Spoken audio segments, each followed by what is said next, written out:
Nevo. Correct. How are you? Nevo. How are you? Not Nova. Not Nevo. Nova? Yeah. Nevo.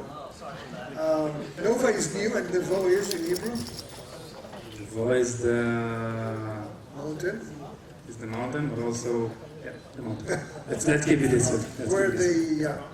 Where where innovation happened, some kind of innovation. So you were the winner of G Startup Beijing 2013, right? Correct. So how was the experience there? I guess it's a bit different than here, right? Yeah, I would say much more Chinese people in China. Actually, it was my first visit to China, 2013, and we just went to a kind of small conference related to China back then, the GMIC. I met Gobrit, who sits here, and we joined the same competition, only we were the only Israeli company, which is also an advantage. And we won the competition, and this is where our Chinese journey starts.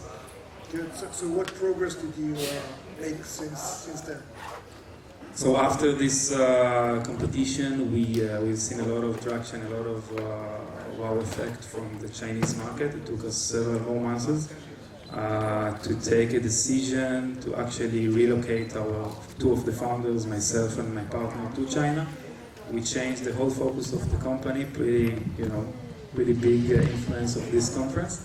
After less than 9 months of relatively successful operation in China, we managed to also get Alibaba as a customer, and 2 months later, strategic investor.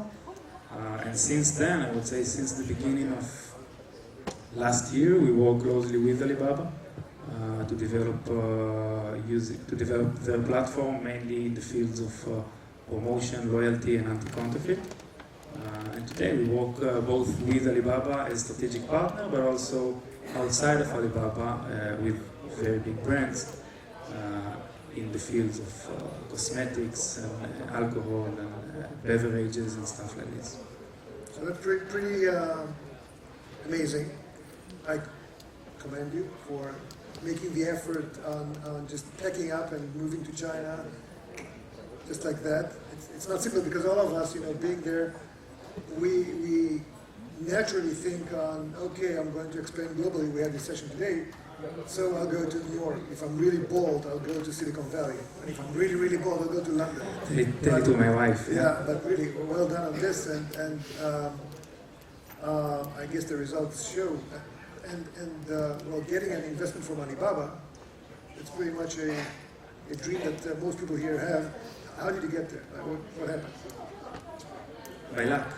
No, I'm kidding. Luck is important. Yeah. But you need to stand in the way of luck for luck to hit you, right? So I can say we did it by foot, not by connecting to all these people who can help somehow, some way.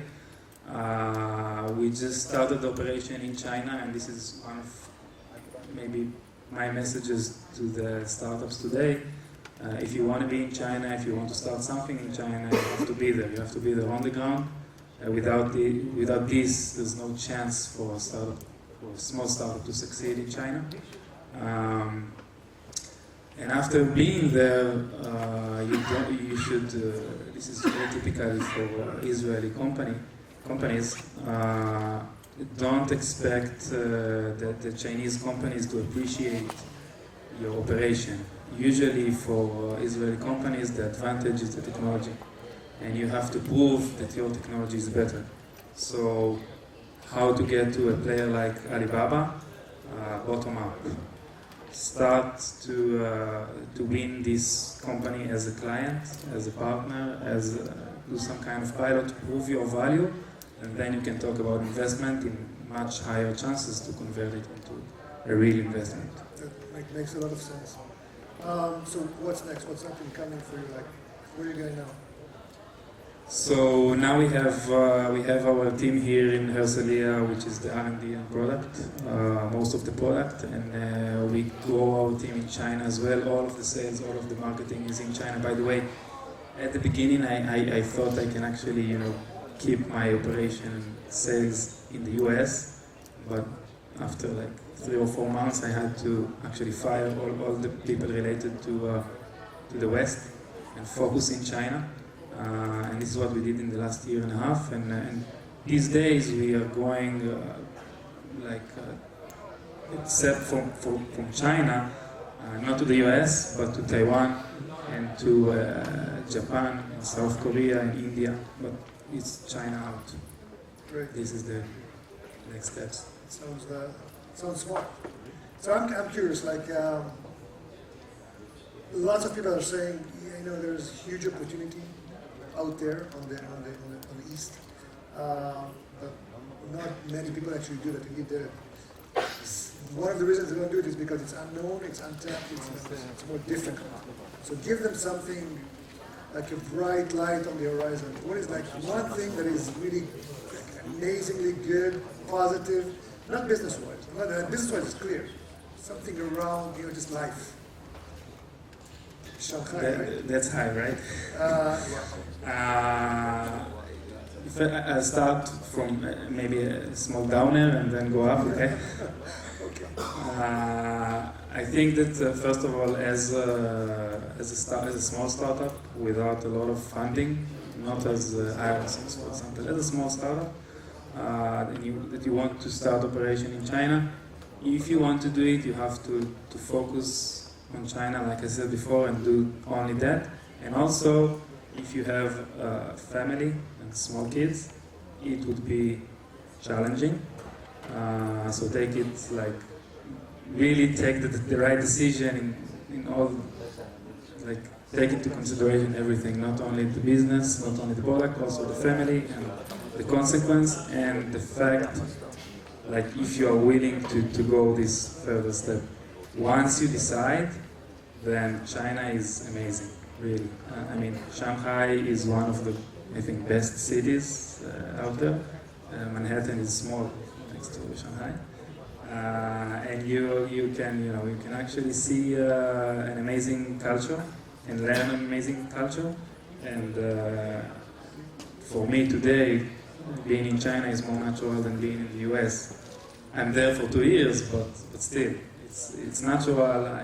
The people are warm. We talk the same, not language, but the same. We are on the same page. So I guess that's it. Culture-wise, I think you're right. There's sometimes it's easier, and then we radiate on the same level than on the east side and on the west side, which is fine. We're more influenced by the west. But culture-wise, sometimes it's different. So it's I also think that specifically for Israelis, China is a better fit than for Americans, for example. Barrett will forgive me, but if the Americans are here and the Chinese are here, then Israel is somewhere in the middle. Right. Cool. So how's your Chinese? Wuhao. Which means terrible. Not so good. You should work on it. So last question. Before we get the results, do we have the results? Okay, so one last question. How was overall the experience working with G Startup? How did it actually help you in one word, one sentence? Beyond the winning. In one sentence, without G Startups, I wouldn't be here today. Not in the GMIC. I think you said already too much. It's a chain of events, but without the G Startup, I wouldn't go into China. Without going into China, I wouldn't get investment from Alibaba, and maybe I wouldn't have a company today. I don't know. Maybe you weren't even here today in your climax of everything. So I owe them that much. Thank you, guys. Well done. Keep it up. Winner, this is the moment, right? All right, this is the moment. Can I have this mic, please?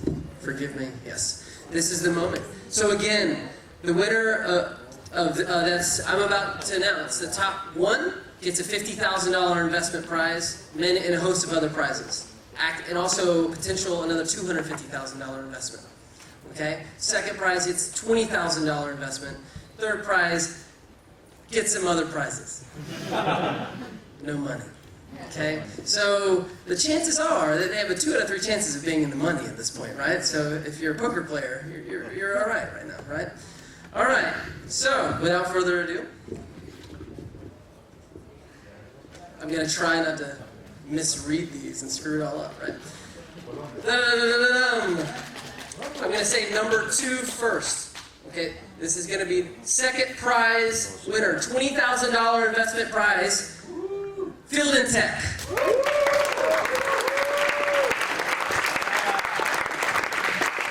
Congratulations.